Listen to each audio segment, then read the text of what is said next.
Espace 50 vous souhaite une bonne année 2015. Magazine.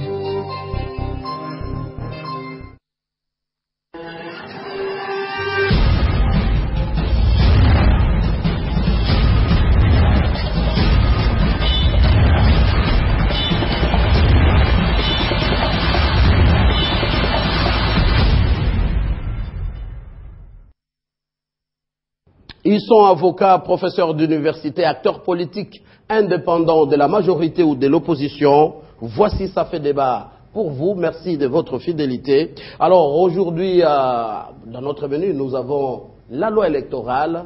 Cette loi toujours qui fait problème. Est-ce qu'on peut appeler ça la loi à problème? On en parle dans ça fait débat. Ne nous quittez pas. Et puis découpage territorial. La loi est déjà adoptée, mais une loi également aussi à problème. Pourquoi et comment? Il y aurait des provinces qui poseraient problème. Les cas du Katanga et les Sankourou avec comme chef-lieu Lusambo qui pose problème pour les filles et fils de cette partie du pays. On a sur ce plateau M. Justin Kimakima, il est cadre du parti de l'opposition en vol. Merci d'avoir répondu à notre invitation. Merci Mathieu. Première participation à ça fait débat. Et face à vous, vous avez Albert Diheka, il est premier secrétaire général adjoint de la CCU, la Convention Unie des Congolais. Convention des Congolais Unis. Ah voilà, c'est pas l'inverse. Laurent Onyemba, maître Laurent Onyemba, acteur politique indépendant, également enseignant d'université. Merci d'être venu. Merci Mathieu, merci. Benoît Yolama, il est cadre du PPRD, première participation à ça fait débat. Merci d'avoir répondu à notre invitation. Merci, M. Mathieu. Et d'ailleurs, je vais commencer avec vous. La loi électorale, pour vous, est-ce une bonne loi? Il y a un député, on l'a appelé les cadets de tous les députés nationaux. Il est déjà connu, ancien journaliste. Lui, il a dit la loi électorale, c'est la loi de tous les enjeux et la loi de tous les dangers. Vous partagez ce point de vue? Bon, nous sommes en démocratie. Je crois que tous les points de vue sont d'abord tolérés par rapport à notre marche républicaine. Mais je crois qu'il peut avoir raison, il peut aussi se tromper, puisqu'en tant qu'humain, il n'a pas que des vérités absolues à partager. Et personnellement, je crois que la loi est tout à fait nécessaire, puisque nous sommes tous conscients qu'en 2006 et 2011, nous n'avions pas eu des élections correctement très bien. Il y a eu des failles, il y a eu de petits problèmes. Et vous avez vu que nous avions près de 20 000 candidats pour 500 postes seulement. C'est un engouement qu'on ne peut pas mesurer avec d'autres pays voisins ou certains pays même européens.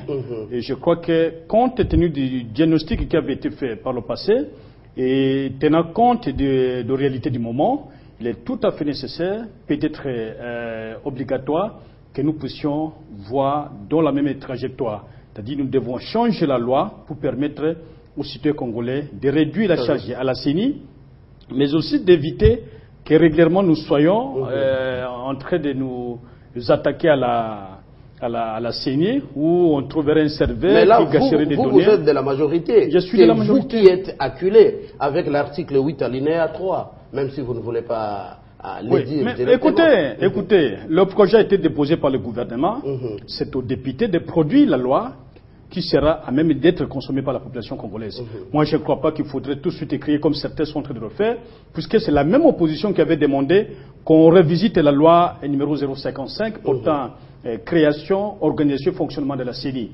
Et c'est grâce à cette demande-là que nous avons vu l'ancienne équipe de Daniel Ngoïmoulunda était débarquée et on a mis directement un nouveau bureau qui est actuellement dirigé par l'abbé Apollinaire Malou. Et je ne vois pas comment on peut aimer une chose et son contraire à la fois. Il faudrait que nous ayons droitement jusqu'au bout pour que nous puissions discuter. La proposition a été bellement déposée. Je crois que c'est aux députés de faire leur travail. Il faut discuter, il faut débattre.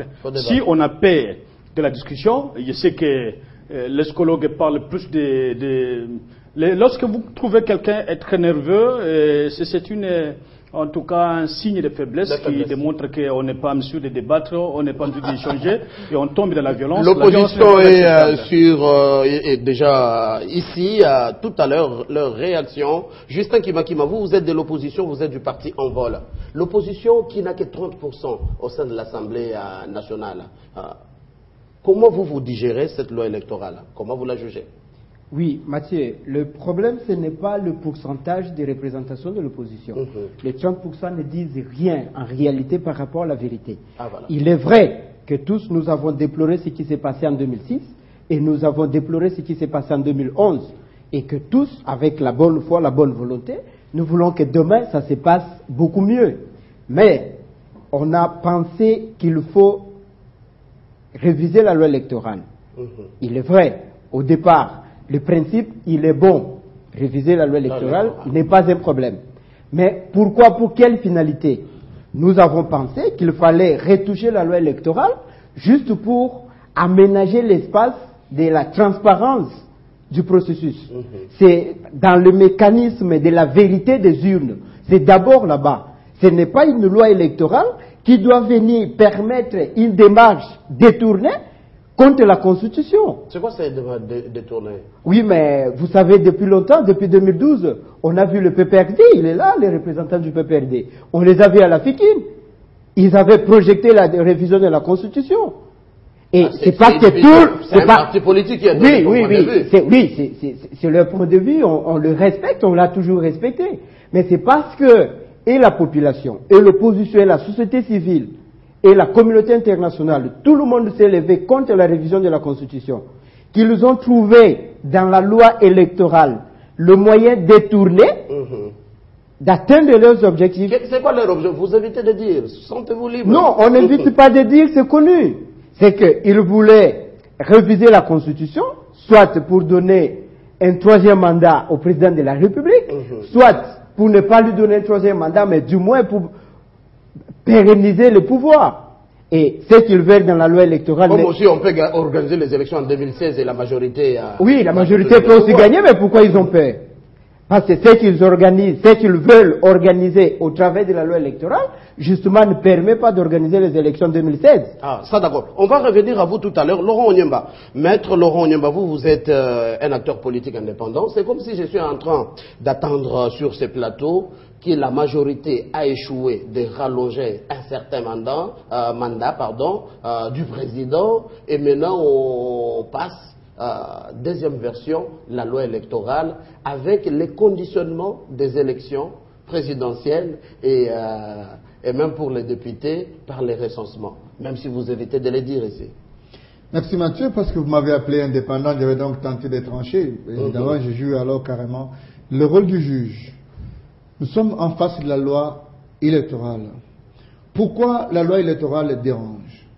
C'est parce qu'il y a des principes universels, en réalité, qu'on ne change pas les règles des jeux avant le match.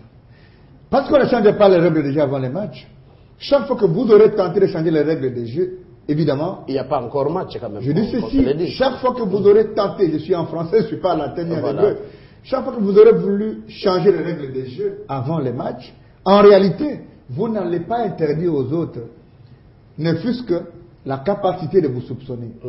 Voici l'aréopage réflexionnel et du point de vue strictement de droit.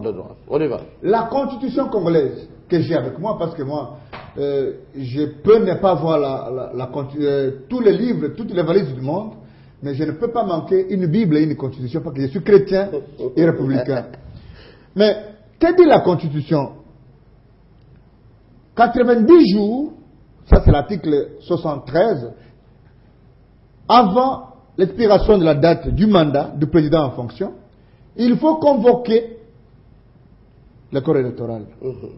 Et donc, il faut planter le décor du point de vue de droit. C'est 90 jours. 90 jours. Nous sommes encore très loin. Je ne suis pas rentré dans la loi, jusque-là, la loi électorale. Deuxième nuance qu'il faut apporter. On a institué l'ONIP. L'office, justement, vous en savez la suite, uniquement pour identifier la population. L'ONIP rend officiel son calendrier. Il faut d'abord louer la mission de l'ONIP. Je ne suis pas encore dans la mission. C'est une bonne chose. On a beaucoup d'offices dans ces pays. Les bilans, si nous les faisons, il est calamiteux. C'est une parenthèse qu'il faut vite refermer. On y va. Alors, l'ONIP dit, je ne peux pas faire les recensements à moins de 3 ans. Ok? Ça, c'est deuxième nuance. Troisième nuance, vient de la loi électorale. Alors, la loi électorale arrive pour planter le décor, pour dire, la condition sine qua non, encore qu'il faut relever ici, les contradictions qu'il y a au sein de la majorité, parce qu'il y a des poids lourds de la majorité qui ont des responsabilités d'État, qui ont dit que les recensements ne concernent pas la présidentielle. Les autres disent non, non, les recensements concernent la présidentielle, ça a été dit au Parlement. Et le recensement est une conditionnalité pour les élections, ou l'élection présidentielle. Je rappelle en disant qu'en réalité, cela viole et l'esprit et la lettre de la Constitution.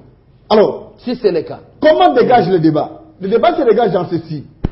Les gens veulent qu'on ne fasse pas un procès d'intention.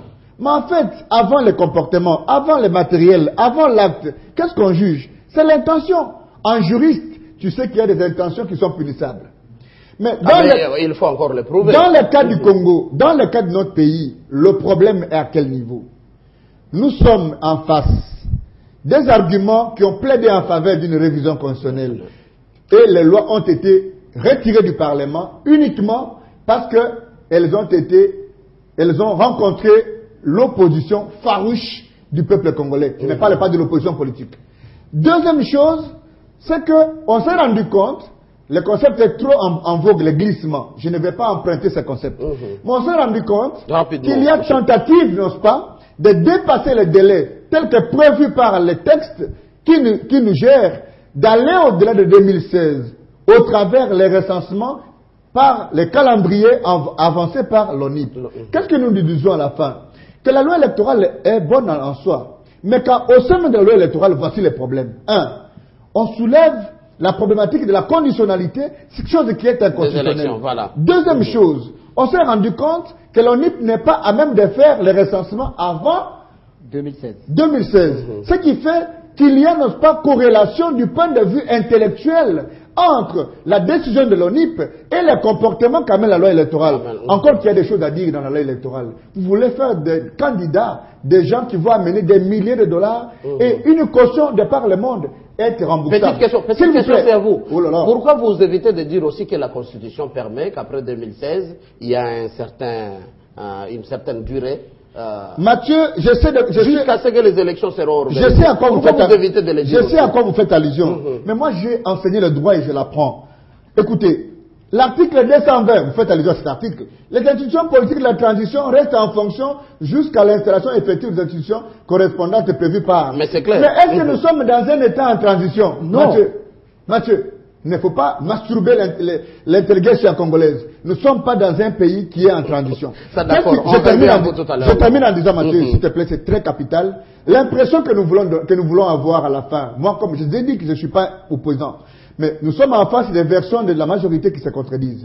Mais la conclusion que l'opinion tire aujourd'hui, moi, comme analyste politique indépendant, c'est que l'opposition, le Parlement congolais veut obtenir un mandat gratuit, comme le Sénat, comme les assemblées provinciales, et qu'en réalité, ils ne battent pas campagne pour Kabila parce que la durée du mandat pour Kabila est connue. Le corps électoral de Kabila est connu et l'étendue, n'est-ce pas, de sa circonscription est nationale. Donc c'est une question de plaider pour sa chapelle, chose que moi, comme expert indépendant, je n'admets pas. D'accord, Laurent. Alors, pour la majorité, la Convention des Congolais Unis, Albert Dieka, votre point de vue, c'est vous qui êtes accusé la majorité. Mathieu, je me trouve à ma droite avec Laurent, un homme de droit. Allons-nous régler le problème de ce pays en focalisant toute l'analyse sur une personne ou une institution qui s'appellerait Kabila ou la présidence de la République? Là, je crois que nous sommes en train de planquer les décors de toute une dérive de la nation. Vous avez aujourd'hui ce qui pourrait être la préoccupation des indépendants, des scientifiques indépendants, tout comme de l'opposition, aurait été de régler le problème de loi impersonnelle. On est en train d'analyser et de focaliser l'attention sur la présidence de la République.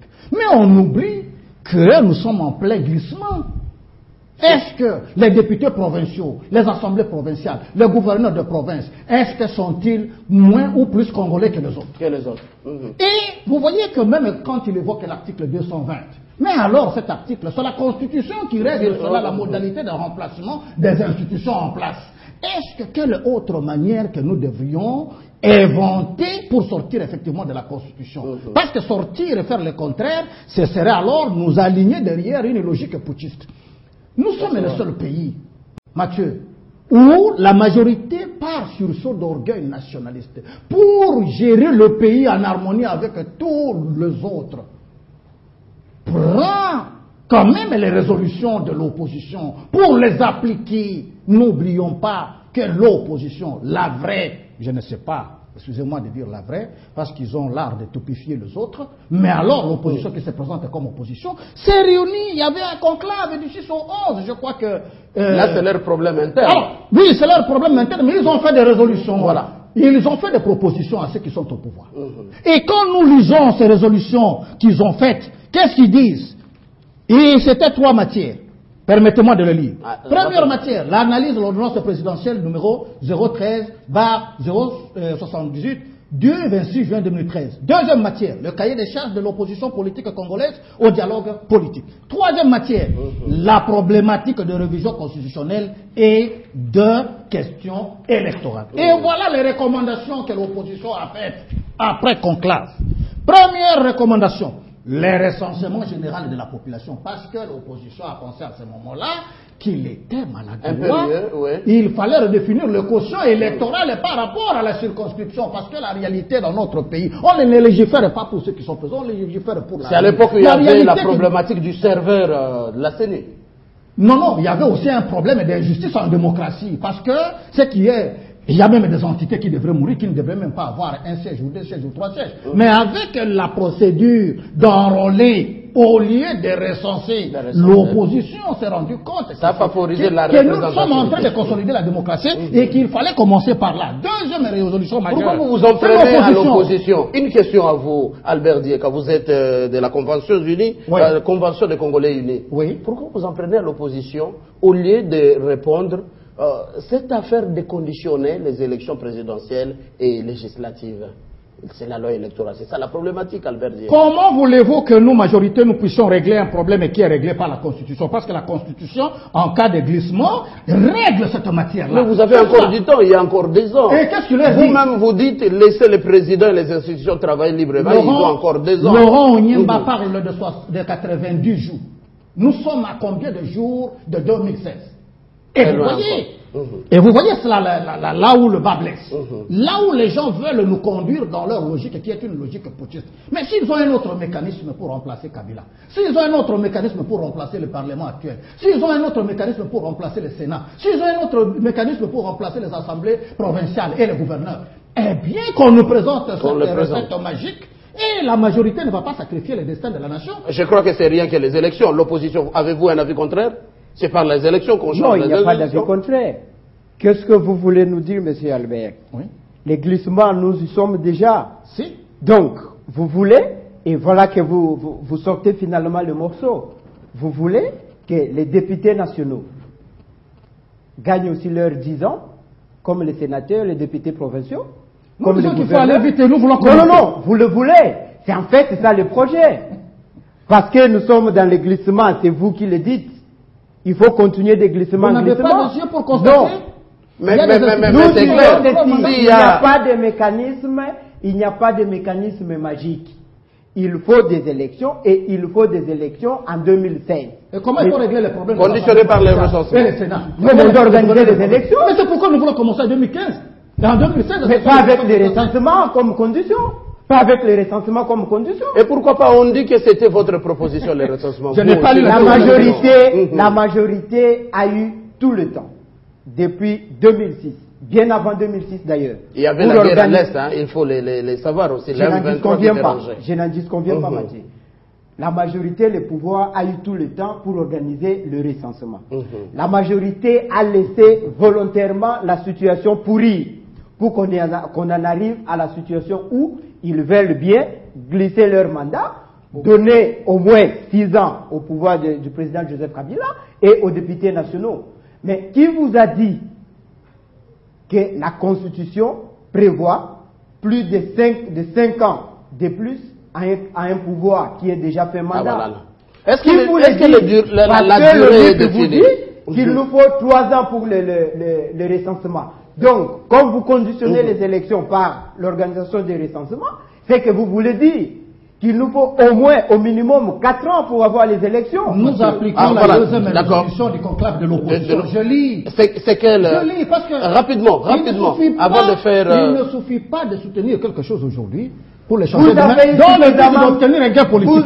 Écoutez, l'opposition, dans sa deuxième résolution, recommandation à ceux qui sont au pouvoir, à nous, l'opposition souhaite qu'il fallait renverser pour le prochain cycle électoral la pyramide, en commençant par les élections à la base pour terminer par les élections. Et c'est ce qui est fait. Vous allez prendre la parole tout à l'heure. Est-ce que vous vous reconnaissez dans cette revendication, oui ou non? Mais vous avez eu le temps, monsieur, d'organiser le recensement. Ah voilà, ça d'accord. On sent vraiment il y a quelque chose. Monsieur Yolama, vous vous préparez pour la parole. Laurent Onyemba.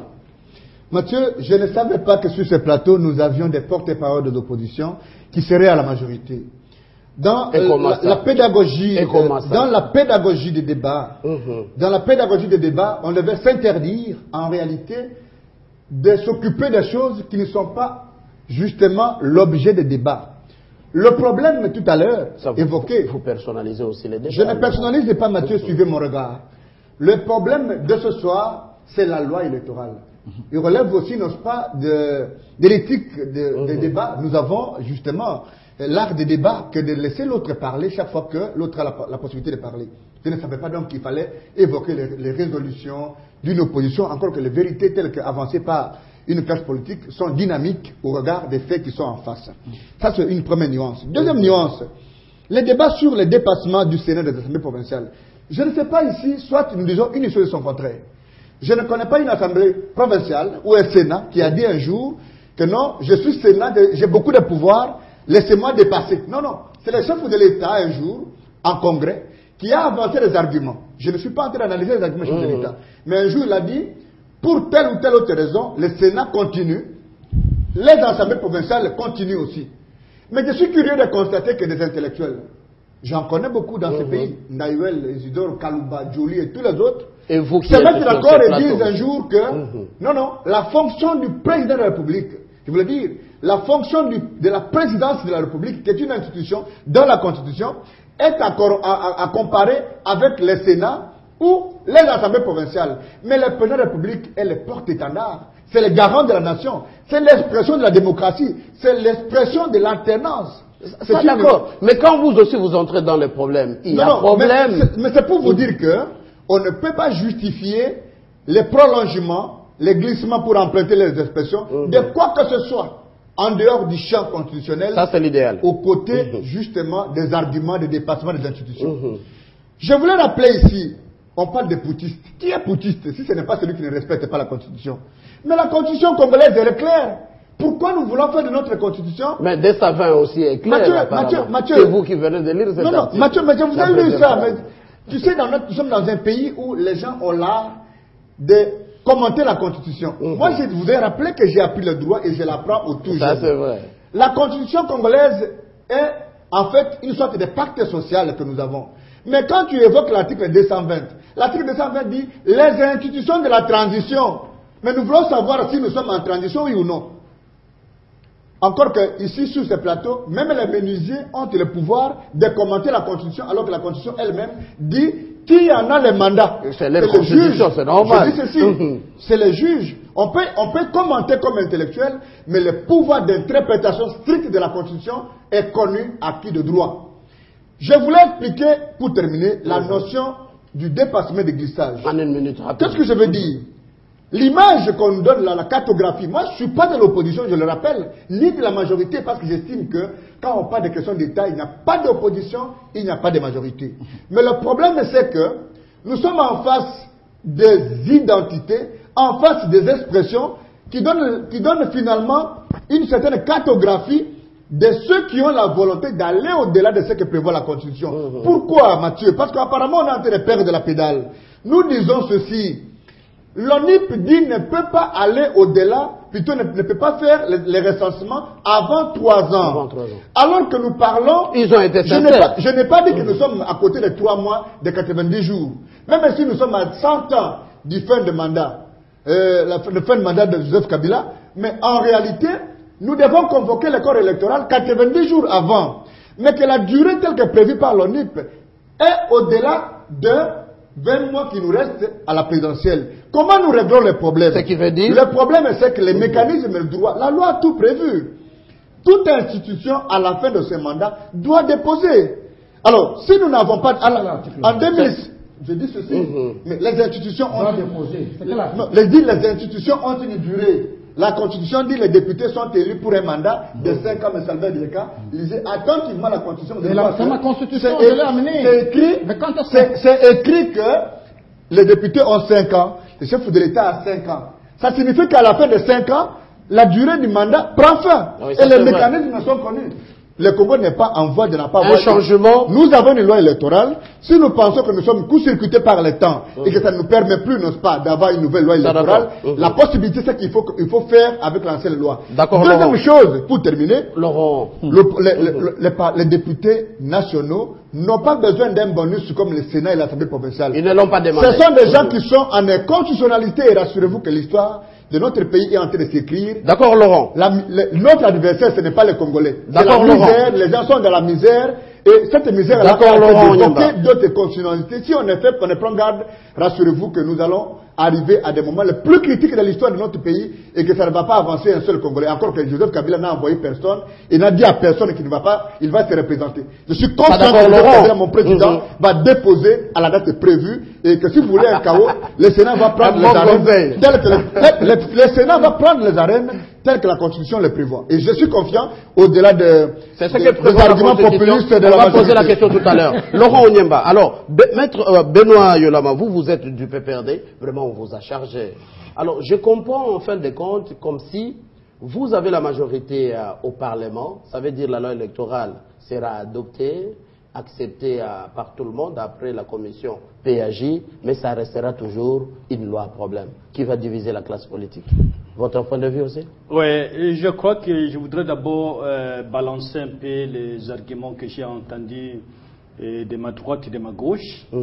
Mais je pense qu'il y a même un glissement dans les propos de M. Laurent Onyemba. Joseph Kabila n'a envoyé personne pour parler à son nom, mais les convictions qui se fondent dans sa personne ne sont pas celles de Joseph Kabila. Et nous sommes le mieux placés pour dire que nous sommes là pour la conservation du pouvoir. Et nous nous battons pour que nous puissions conserver le pouvoir. Ça, c'est le premier élément. Le deuxième élément, je ne sais pas sur quelle base. Et là, je ne partage pas son point de vue qui insinue un peu sur notre camarade qui a parlé. C'est pas puisqu'on est juriste qu'on est plus juriste et qu'on est plus juriste et plus constitutionnaliste. C'est pas tout juriste qui a la capacité de pouvoir interpréter, puisque même quand on écrit à l'école, il y a ceux qui font bien, ceux qui font moins, et parfois le scolaire donne de la matière et il y a des problèmes, et il est avocat, il est au barreau, il connaît ce qui se passe dans les juridictions, même ici à Kinshasa, sans qu'il cite des exemples à travers le monde.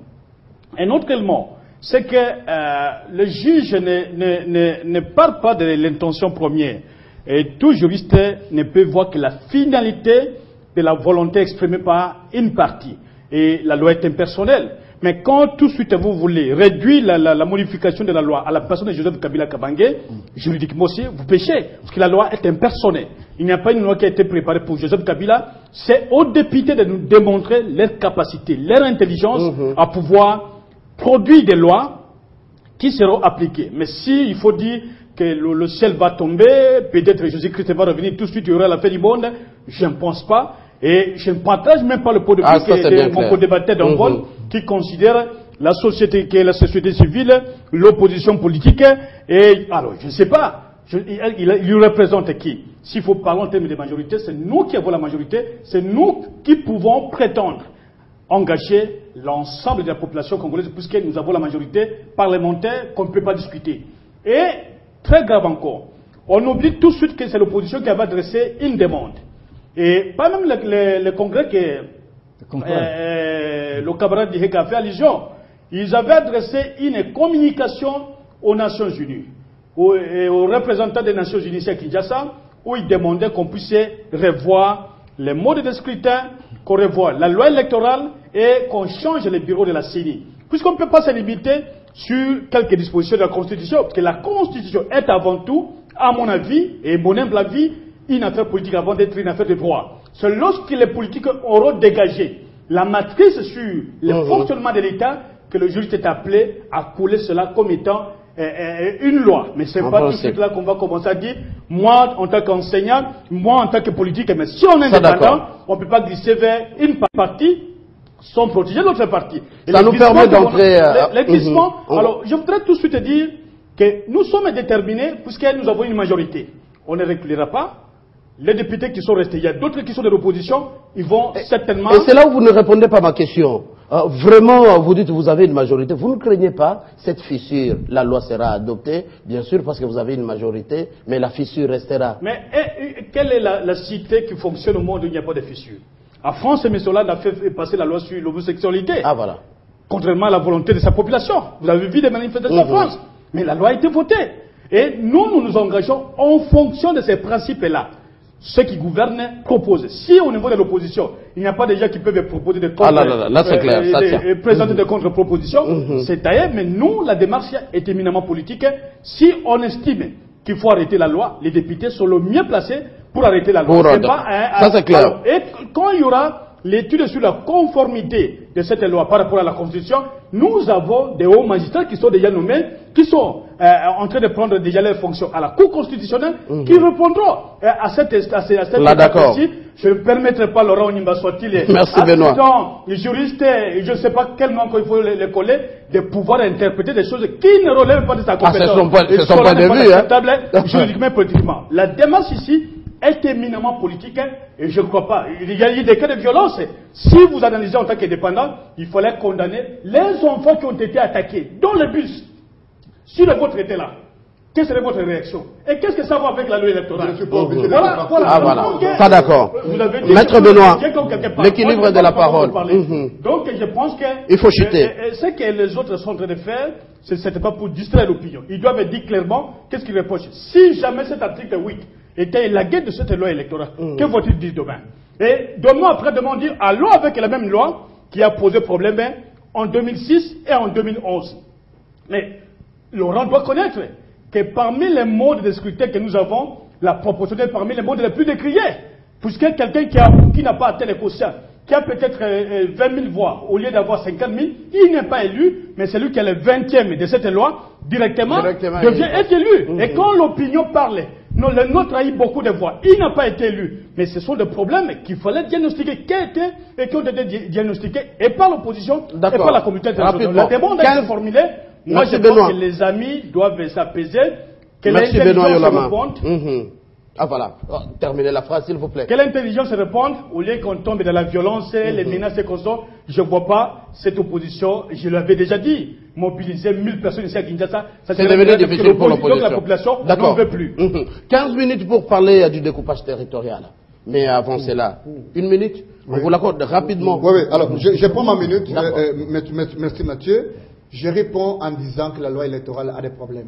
La loi électorale a des problèmes, pourquoi? Parce que la loi électorale n'a pas évoqué la problématique, par exemple, n'a pas résolu les problèmes. Tu sais que nous sommes dans un pays, les gens disent ici que tout le monde a le pouvoir d'interpréter. Je suis constitutionnaliste, mais je n'ai pas le pouvoir d'interpréter, je fais des analyses objectives. Et si je suis indépendant, je n'ai pas besoin de me justifier, j'oriente le débat comme je l'entends. Ici, la loi électorale pêche en quoi? La loi électorale conditionne encore le vote par la nationalité. On oublie que dans ces pays, nous sommes en moratoire depuis des années sur la nationalité et que peut-être 60% des députés ont la double nationalité. Donc, c'est en fait une assemblée de représentations étrangères que nous avons et on doit résoudre la problématique avant qu'on aille au vote. C'est un autre problème. Deuxième problème, la parité. Tu sais, les gens abordent la question de la parité avec passion. Nous tous, nous avons des mamans. Moi, j'ai ma chère mère, Béatrice, que j'ai toujours pleuré partout, que son âme repose en paix. Mais j'estime qu'on ne peut pas évoquer la parité au moment où on est en face de la méritocratie.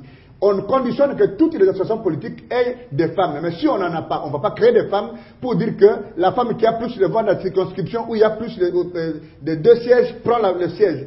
Ça, ce sont des abus de droit et des droits de l'homme qu'il faut carrément élaguer de la loi. On évoque la problématique du quotient. Mais alors, il y a des gens qui sont au Parlement, qui ne savent pas que dans ces pays ici, c'est des garçons qu'on chante dans la musique, qui se font élire parce qu'ils ont trouvé des moyens. Alors, vous voulez dire que dans ces pays, il n'y a pas l'intergestia? Qu'est-ce que vous faites? L'exemple qu'on a donné dans ces pays, c'est quoi? On peut mieux pleurer un musicien qui n'a passé toute sa vie qu'à chanter et à danser, l'amour, au détriment d'un professeur. Moutou Sakab est mort. Dieu le peine de mort. Au détriment aussi des journalistes. Vous parlez des professeurs. Combien de journalistes on a fait? Aujourd'hui, on parle de je suis Charlie, mais Maki Moukeba est coupé en prison. Quel est ce monsieur-là qui a dit un jour que nous voulons d'un état de droit dans ces pays? Encore que je vais vous surprendre en terminant par là, que moi, au Niba, je suis chercheur.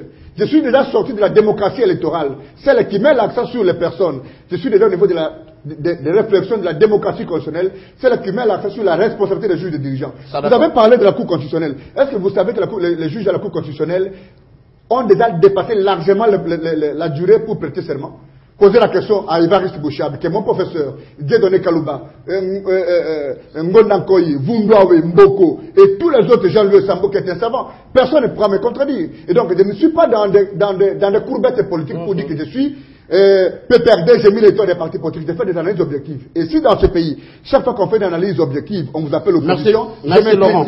Merci Laurent. Albert, vous aurez la parole vers la fin. L'opposition, Justin Kimakima.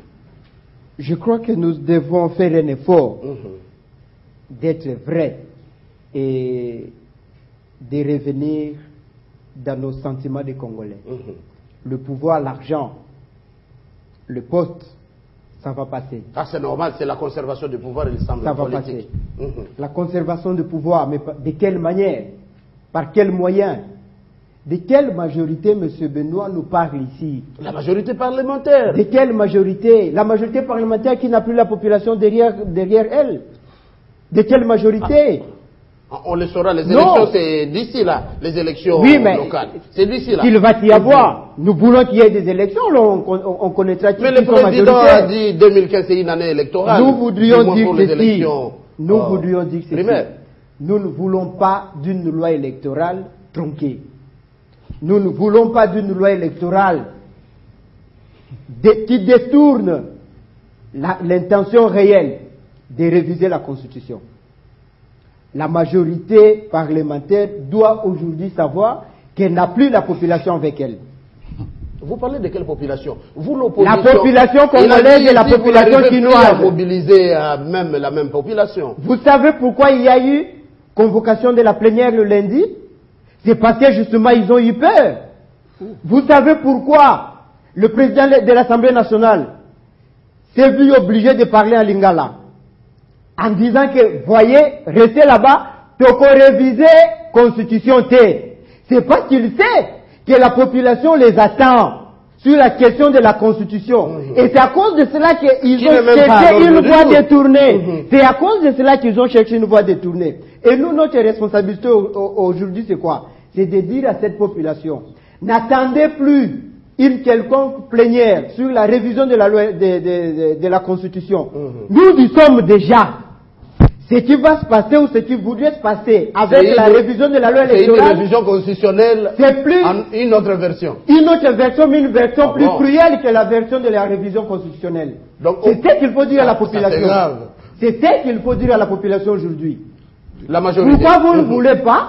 Pourquoi la majorité ne veut pas que la population entende cette autre version de fait? Pourquoi? A-t-on déjà vu dans un pays où on est dans un parlement, dans une assemblée, pour voter une loi aussi importante que la loi électorale, et on déploie plus de 3000 policiers?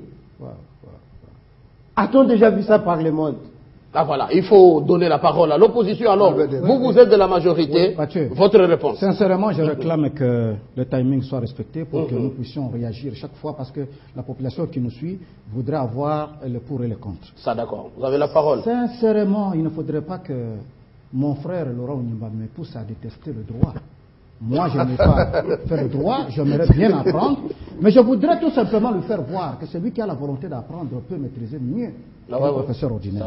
C'est possible. Cette même constitution à laquelle il fait allusion, article 103, le député national est élu pour le mandat de 5 ans. Il est rééligible. Pas seulement cet alinéa, parce qu'ils ont la capacité de lire seulement les alinéas. Écoutez ce que dit le deuxième alinéa. Les mandats des députés nationaux commencent à la validation de pouvoir par l'Assemblée nationale et expirent à l'installation de la nouvelle Assemblée. Est-ce que la Constitution n'est pas claire sur la modalité de remplacement des institutions? Parce qu'ils disent qu'il ne faut pas comparer le mandat de l'Assemblée nationale au mandat du président de la République. Et même si vous lisez le mandat du président de la République, le mode de remplacement reste le même. Hein. C'est pourquoi j'ai dit ceux qui veulent faire le contraire veulent être putschistes. Qu'on soit en transition ou pas. Qu'on soit en transition ou pas, il ne faut pas qu'ils nous embrouillent avec des notions de transition ou pas. C'est la Constitution qui tranche. Il n'a pas aussi inventé, c'est dans la Constitution. J'aimerais aussi vous interdire de parler. Je vais répondre. J'aimerais vous interdire de parler des fissures. S'il y a fissures, c'est du côté de l'opposition. Parce qu'aussitôt que l'opposition ait adressé son pamphlet à toutes les représentations diplomatiques, vous savez qu'ils ont été désavoués, topifiés par l'UDPS dans sa déclaration du 10 juillet 2013. Tous les autres là, les Camérés, les Sanga, les Makila, ont été désavoués. C'est de ce côté où se trouve fissure. Fissure, en faisant allusion, où un des opposants les plus farfelus a eu à avoir 4 balles dans une seule jambe sans se fracturer. C'est ça, ce qu'on veut opposer à la majorité comme fracture sociale. Comment présenter à 300 personnes, même si nous pouvons alors ajouter 2 € à 300, il reviendrait même à 30 000. Est-ce que c'est cela l'indicateur social pour dire que la majorité n'a plus la majorité et que c'est l'opposition qui a échoué à marcher, à faire peut-être incendier le Parlement, et c'est de ce côté-là que se trouve le peuple? Non. Il faut vraiment qu'on nous ramène à des indications claires. Quand les gens ont été élus et qui disent qu'ils sont majorité, il faut accepter qu'ils sont majorité. Tout simplement, je veux conclure en disant, Mathieu, il ne faudrait pas qu'on puisse réinventer la roue parce que nous sommes en République démocratique du Congo. Nous sortons de loin et nous sommes tous d'accord qu'il faut consolider la démocratie, c'est-à-dire il y a des choses que nous sommes appelés à changer depuis 2006 ou 2011 pour améliorer. Et quand nous sommes tombés d'accord, il faut dès que l'opposition cesse d'avoir un raisonnement papillon, accepter une chose aujourd'hui, le contredire demain, comme si nous devons toujours contester, même quand ils accusent la majorité. Tout est de n'avoir pas fait les recensements. Mais c'est toujours à cause de ce dialoguisme idéologique. Vous savez, même, le même jour que le gouvernement sort, on exige un autre dialogue. Et comment voulez-vous que nous puissions, les gens ceux qu'ils ont défendus hier, les gens qui étaient pour le recensement hier, les gens qui étaient pour qu'on puisse retourner au cycle normal, puisse virer directement. D'accord. Aujourd'hui, ils disent le contraire. On conclut, on n'a même pas 1 minute pour chacun. Prenons 30 secondes, on conclut. Laurent Onyemba. Je conclue en disant ceci, Mathieu. L'amour du droit, tout le monde peut l'avoir. Le droit, c'est une vaste forêt. Mais le droit, ce n'est pas les Français. J'ai eu l'avantage d'être dans plusieurs travaux préparatoires et d'accompagner les experts pour la rédaction de la Constitution. Je relis les mêmes articles parce que même la façon de lire les articles diffère pour sa compréhension et dans la lucidité la plus ultra-supra-transcendante. Le député national est élu pour un mandat de 5 ans. Point. Il est rééligible. Point. Deuxième alinéa. Les mandats de député national commencent à la validation des pouvoirs par l'Assemblée nationale et expirent à l'installation de la nouvelle Assemblée. Nous sommes à l'article 103. Mais c'est ce qu'il a dit. S'il vous plaît, regardez l'article 70. Le président de la République est élu au suffrage universel direct pour un mandat de 5 ans renouvelable une seule fois. Point. Deuxième alinéa. À la fin de ce mandat, le président de la République reste en fonction jusqu'à l'installation effective du nouveau président élu. Mais c'est ce qu'il a dit. Mathieu, en français, ce n'est pas le droit. Dans l'interprétation, on suppose que le chef de l'État, vous comprenez, doit abandonner la responsabilité de gérer l'État avant l'expiration du mandat. Parce que la loi même prévoit les mécanismes du remplacement en disant s'il y a absence de responsable, on va au Sénat. Votre conclusion. C'est un bon débat qu'on va faire la semaine qui vient. Conclusion. Ouais. les textes, ce sont les hommes qui les écrivent. Vous avez dépassé une minute. S'il vous plaît, je termine, Mathieu, c'est très important. Rapidement. Les textes, ce sont les hommes qui les écrivent. Le plus important, c'est le bien-être. Notre ennemi commun, c'est la misère du peuple congolais. Est-ce que vous savez qu'à Katakombe, chez moi, manger du sel, c'est un luxe? Est-ce que vous savez que les gens ont un peu d'espoir? Les sociales pour la population. Les sociales. Et les gens ont l'espoir d'attendre l'alternance. Laurent, d'abord. Si on commence à soutenir ça signifie qu'on veut alors dans le glissement. Merci. Si on soutient ces dispositions, Benoît Yolama, on soutient 30 secondes votre conclusion. Oui, je ne prendrai pas suffisamment de minutes comme l'ont fait certains des co-débatteurs. La problématique sur la loi est avant tout une affaire politique avant d'être une affaire de droit. Il faudrait que nous puissions retenir cela. Et deuxième chose, c'est qu'en démocratie, il y a le principe de la majorité. Nous avons une majorité, mais nous respectons l'opposition. Si on est arrivé à ce stade, c'est parce que l'opposition avait formulé des demandes qu'elle avait adressées à la communauté internationale pour dire que les élections de 2011 ont été mêlées de beaucoup d'irrégularités. Et compte tenu de cette expérience passée,